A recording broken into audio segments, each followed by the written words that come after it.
My birthday. My nephew smashed my cake on the floor while my family laughed. That night, Mom texted, "Stay away forever." And my brother liked it. They thought they'd finally cut me out. What they didn't know was I'd already been keeping records. Every lie, every debt, every forged signature. The next morning, I walked into a bank with proof that silence can be a weapon. By the time they realized I wasn't their safety net anymore, it was too late. And the funny thing? The first person Ethan blamed was the one who loved him most. Before I continue, tell me where you're watching from. And hit like and subscribe if you've ever been betrayed by family. Because what happened next wasn't just a fight over money, it was the moment I stopped being their safety net and became the storm they never saw coming. Now, let me take you back to where it all began. I grew up in a small Ohio town where the highway hum was louder than the church bells. My father, Frank, drove trucks most of his life, and my mother, Linda, ran the kind of house that smelled like lemon cleaner and quiet resentment. My younger brother, Ethan, came 3 years after me. Bright smile, loud laugh, born to be adored. Mom said I was the serious one, like it was a flaw she had to apologize for. When I was 12, Dad taught me to back a trailer between two barrels in our gravel driveway. "Slow hands win," he said. Diesel fumes, hot metal, the crunch of stones. It felt like the world shrank into the mirrors. I got it right on the third try. He clapped my shoulder, pride hidden behind his cigarette. I didn't know it then, but that was one of the last moments I felt like his equal. Dinner that night was meatloaf and TV noise. Ethan told some story about how he'd convinced a teacher to move a test. Mom laughed until she cried. I mentioned the trailer practice, hoping someone would care. She said, "That's nice, honey," without looking away from Ethan. I swallowed it, but it carved deeper than I thought. At 14, I started working weekends at the truck yard, cleaning mirrors and fueling rigs for a few dollars. Dad said it would build backbone. Ethan joined a soccer camp instead. I came home covered in grease. He came home with medals. Guess whose picture made it to the fridge? I didn't complain, but I started keeping lists, miles, chores, money. Numbers didn't lie, even when people did. Thanksgiving, age 16.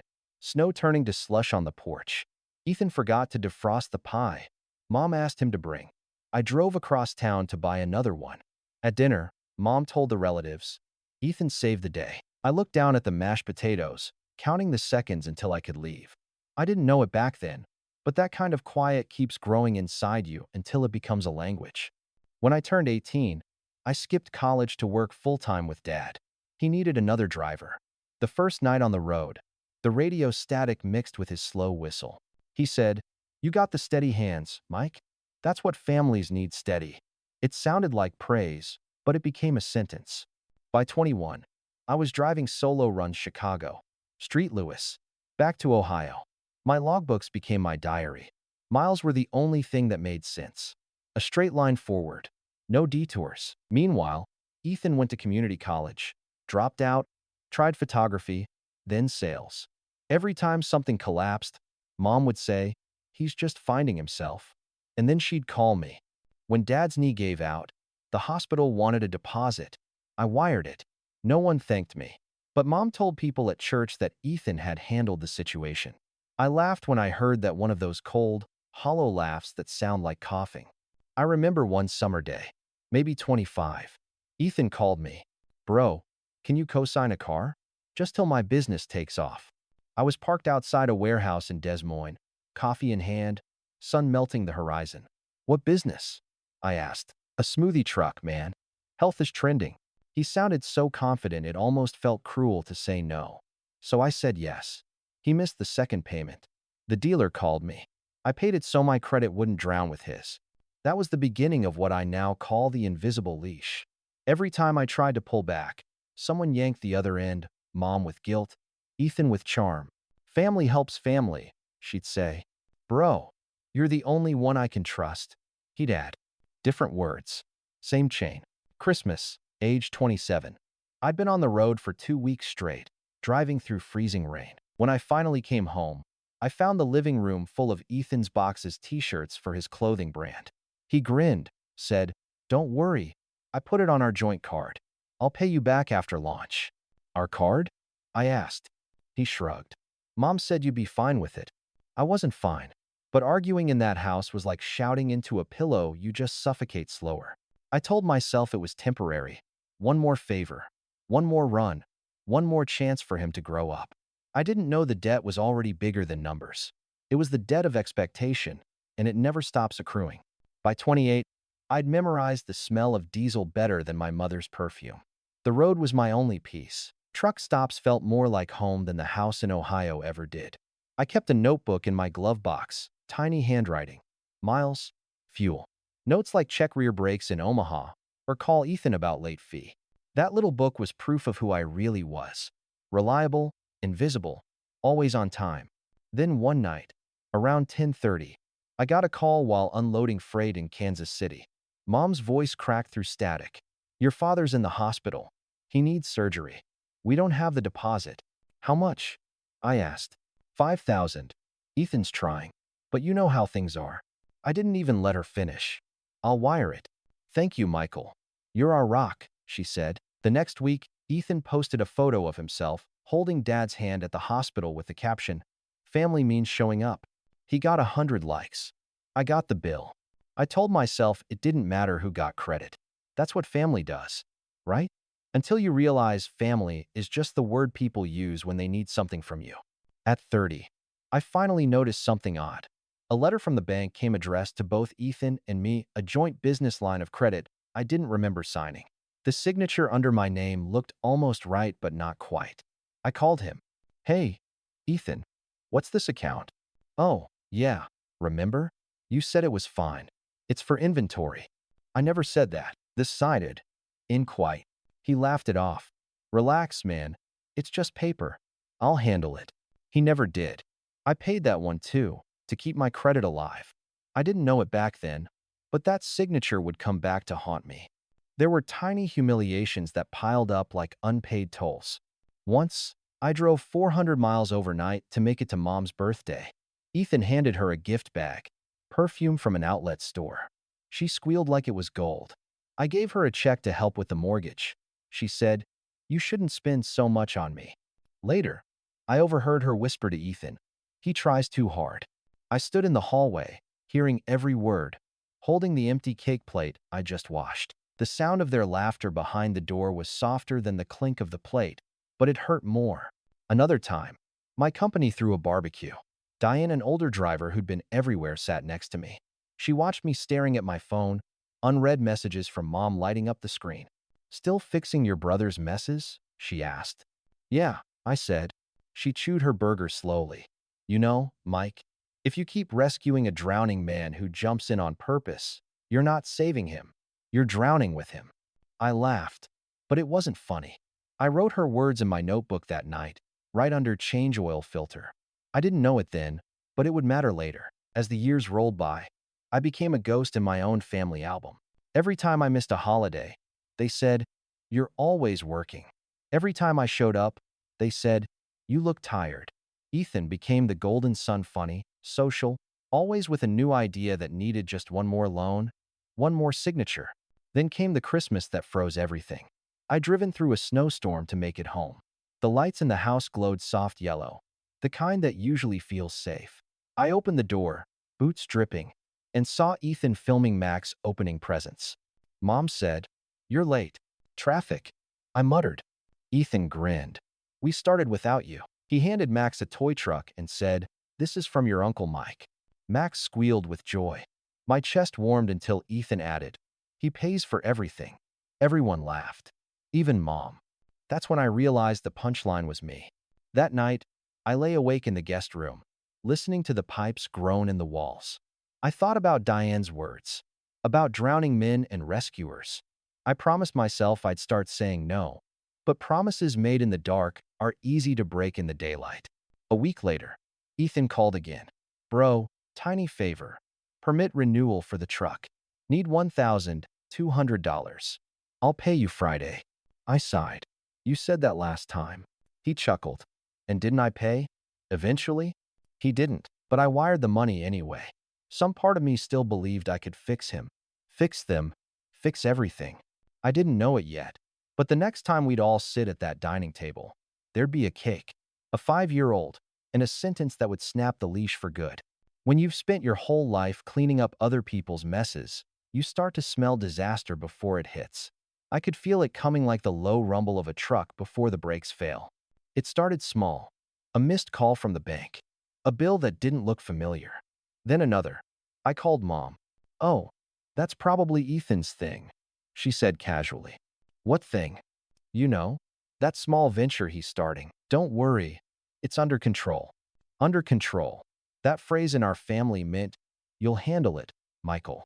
A week later, Ethan texted, "Need a favor. Permit renewal again, late fee hit. $400. You know I'll pay you back." I was parked outside a rest stop in Nebraska. Rain sliding down the windshield. The kind of gray that makes the world look like it's under plastic wrap. I stared at his message until my coffee went cold. Then I sent the money. Every mile after that felt heavier. 2 months later, Mom called in her sing-song voice, the one she used when she was about to ask something she knew was wrong. "Sweetheart, Ethan's had a rough month. He's behind on his car loan again. Maybe you can—" "No, Mom." The silence that followed was thick enough to choke on. "What do you mean, no?" "I mean, no. I can't keep paying for him." She gasped like I'd slapped her. "Don't you raise your voice to me. He's your brother." I wasn't raising my voice. I was just done whispering. That night, my phone buzzed. Group chat. Family Turner home. "Ethan, guess Mike's too good for family now." Mom reacted with a sad face emoji. Dad didn't reply. I typed, then deleted. "Guess Mike's tired of being the wallet." I didn't send it, but something cracked inside. A week later, at the truck yard, Diane caught me staring into my coffee again. "You ever gonna stop letting them bleed you dry?" she asked. I shrugged. "They're family." She smirked. "So are leeches." Her words stung more than they should have. Then came the rumor. Cousin Jeff called one night, voice low like he was sharing state secrets. "Hey, man, what's this about you suing your own family?" "What?" He laughed awkwardly. "That's what Ethan said in the chat. Said you're talking to lawyers over some money stuff." I froze. "He said that?" "Yeah. Everyone's talking." "You okay?" I forced a laugh. "Yeah, I'm great." I hung up, stared at the road stretching ahead, black and endless. I could taste metal in my mouth, the kind you get before a storm breaks. The next morning, Mom called. No hello. Just, "Why are you spreading lies about your brother?" "What lies?" "About suing. Ethan's devastated." "I didn't." "Don't lie to me, Michael. You've changed." I wanted to say finally, but I bit my tongue. At that point, even Dad started to waver. "Just let it go, son," he said quietly over the phone. "It's not worth it." "Then what is, Dad?" I asked. He sighed, long and tired. "Peace. Peace. In our house." Always meant silence. Always at my expense. By the time my next reset came, I hadn't spoken to Ethan in weeks. My phone was full of unread messages, half guilt, half threats. Then Mom called again, pretending nothing happened. "Hey, honey, your birthday's coming up. We're having dinner Saturday. You're coming home." It wasn't a question. I should have said no. But guilt has a long echo, and I've spent my life listening to it. So I said, "Sure, Mom, I'll be there." I didn't know it yet, but that dinner would be the last time I ever walked through that front door as their son. The house looked smaller than I remembered, like it had shrunk under the weight of too many polite lies.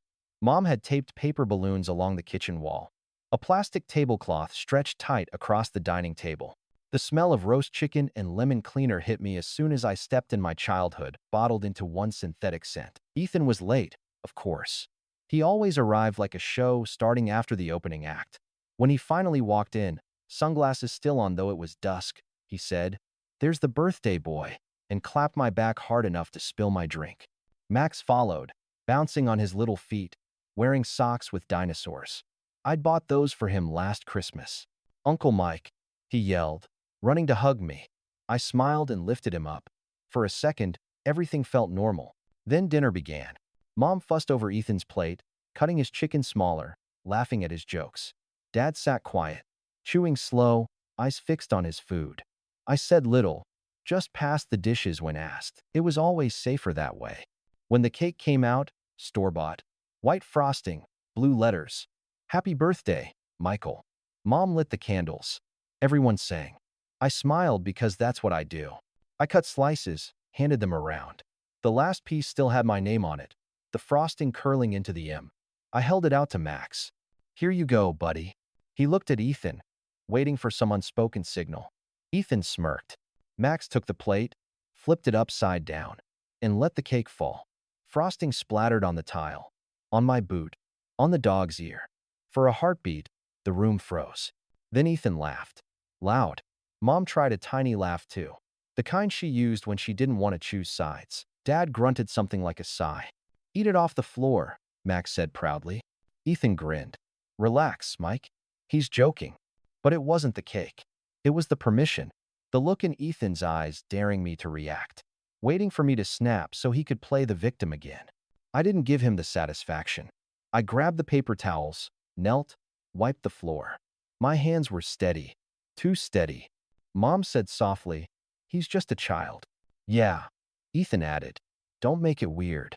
I stood, rinsed my hands, said, it's fine. That phrase had become my curse. When I left that night, sugar still drying on my boot, Max waved from the porch. Bye, Uncle Mike. Sorry. His voice was small. I wanted to tell him it wasn't his fault, that it never was. But Ethan stood behind him, arms crossed, watching like he'd won. I drove back to the city, radio off, road humming beneath me. Every mile felt like a verdict. By the time I parked at the truck yard, my phone buzzed a text from Mom. We've decided to cut all contact. Stay away forever. A minute later, Ethan liked it. I stared at the screen. My reflection stared back, ghosted over the words. I typed one sentence. Hit send. Tomorrow, I remove my name from every loan. And that's when hell broke loose. Notifications exploded, 53 missed calls, dozens of messages. What do you mean? From Mom. You can't do that from Ethan. Son, please think from Dad. I didn't answer. I poured instant coffee in a chipped mug, watched the steam rise like the last bit of my patience, leaving my body.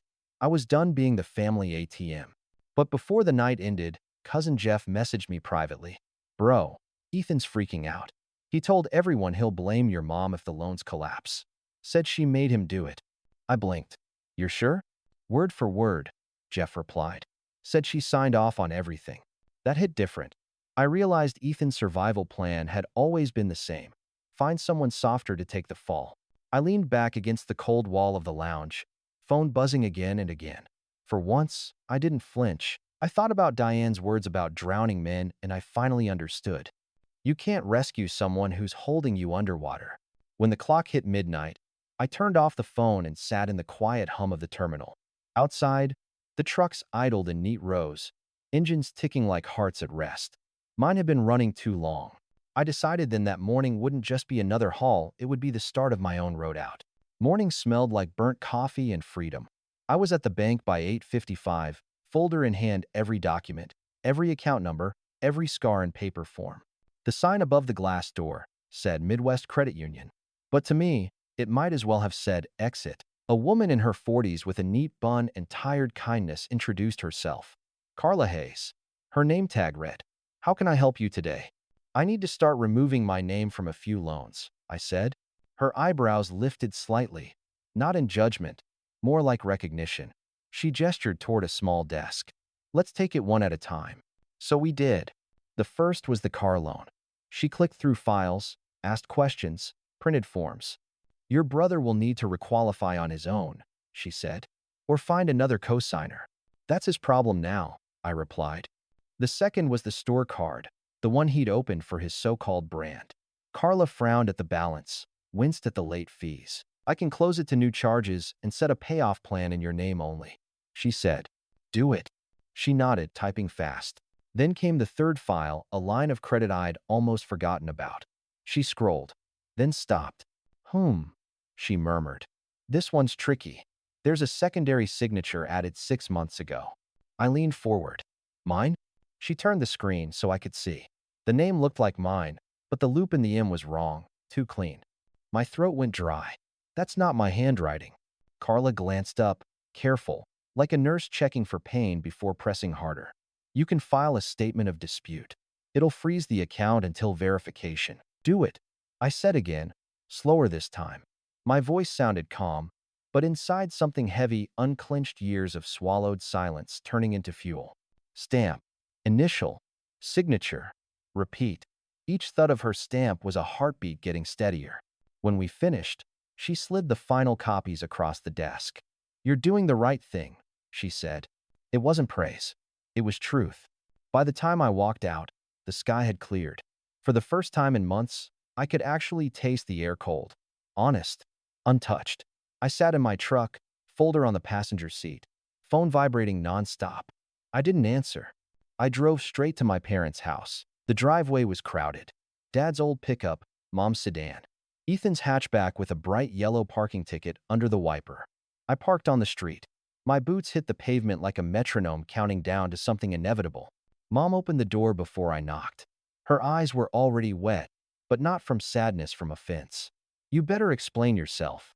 Where's Ethan?" I asked. "In the living room." Her voice cracked. "You've humiliated this family." I stepped inside. The TV was off for once. Dad sat rigid in his chair, fingers laced together. Ethan paced, phone in hand, pacing like a salesman rehearsing his pitch. "Big man finally shows up," Ethan said. "You trying to ruin my credit?" "I'm just removing mine," I said. He laughed, sharp and ugly. "Same thing. You know they'll come for me next." "That's how loans work." Mom cut in, trembling. "You can't do this to your brother." "Mom, I didn't do this to him. He did it to himself." Ethan threw his phone on the couch. "You loved playing the hero, Mike. Admit it. You liked it." I met his eyes. "No, I liked quiet. Helping was the only way to get some." For a moment, no one spoke. The refrigerator hummed. The clock ticked. Dad finally said, "Son, be reasonable. If you walk away, his credit will collapse." I looked at him, steady. "Then maybe it's time it stood on its own." Mom's face hardened. "We raised you better than this." "You raised me to work," I said. "And I did. You raised me to fix," and I did. You just never noticed the difference between help and servitude." Ethan stepped closer, pointing a finger. "Undo it." "No. Think about Max," he snapped. "He'll lose things because of you." I clenched my jaw. "Your son will learn from what you do, not what I pay." The silence after that was different, dense, final. Mom's lip trembled. "If you walk out that door, don't come back." I took a slow breath. The kind you take before backing a truck into a tight dock. "You told me last night to stay away forever." I said. "I'm just listening." Ethan barked a bitter laugh. "You think people will clap for you? Big speech, huh? You'll crawl back." I slipped my jacket on. "No, I'm done crawling." Dad rose halfway from his chair. "Michael," I turned to him. "This isn't revenge, Dad. It's closure." He stopped, sat back down, and for a second, I saw something almost like pride flicker across his face. As I reached for the door, Mom called out, voice sharp as glass. "You're heartless." I paused, hand on the knob. "No, Mom. I'm just tired." Outside, the air was colder, but lighter. Behind me, the argument continued, muffled, fading, irrelevant. I walked down the driveway, past Ethan's car, past years of being useful. The sun hit the windshield of my rig, and for the first time in forever, the reflection staring back looked like a man instead of a servant. I climbed in, turned the key. The engine rumbled awake. Steady, alive just like me. The first week after I walked out felt like detox. Silence had weight, but it wasn't heavy anymore, it was clean. I woke up before dawn, made coffee that tasted like asphalt and peace, and started calling every number in my folder. Banks, agencies, credit bureaus. Each call ended with the same line. "You're no longer responsible for this account." That phrase was better than music. I changed passwords, filed disputes, set alerts. On my 30-minute breaks, I faxed forms from truck stops that still had machines older than me. Carla called once to update me. "The store card's frozen. Payoff plan confirmed," she said. "Good," I replied. She hesitated. "You sound lighter." "Feels strange," I said. Like my lungs finally remembered what air's for. Meanwhile, the messages kept coming. Mom shifted from fury to guilt in under a week. Day 1. "You're making a mistake." Day 2. "We can fix this if you apologize." Day 3. "Max cried for you." Day 5. "Call me now. Your father isn't sleeping." Then silence. The same kind she used to punish me with when I was a kid. Ethan's tone was different. You can't do this, bro. They'll repo the car. Be real, man. Then, okay, serious. Help me out this last time. And finally, you owe us. Lol. I didn't reply to any of them. But cousin Jeff did. He sent a screenshot Ethan's latest trick. Ethan had posted online that I'd abandoned family for a woman at the bank. Carla. The comments were full of fire emojis and pity. I just laughed. It was the kind of lie that sounded believable because people wanted it to be. Still, I decided to leave a quiet mark. The forged signature from that extra loan? I sent copies of it to the fraud department, certified mail. No threats. No drama. Just paperwork. They thought they'd built their safety net out of my name, I wrote in the report. Turns out, it was a trapdoor. A week later, Ethan's car loan hit review status. He texted, "You really did it. They're freezing everything." I typed back, "I told you I would." Then I set my phone down, poured another cup of coffee, and watched the dawn cut across the hood of my truck like a clean blade. They thought I was their foundation. Turns out, I was the floor they'd been standing on, and I just stepped away. A month later, a small envelope showed up at my P.O. box. Inside was a crayon drawing an orange truck under a blue sky, and the words, "Happy birthday, Uncle Mike." No return address, but I knew the handwriting. I smiled, folded it carefully, and slid it into my logbook. Some roads you drive alone, but not forever. If you've ever felt like the outsider in your own family, subscribe. This story isn't over. Someone out there needs to hear that no can be loved too, and sometimes the cleanest revenge is peace that nobody can take back.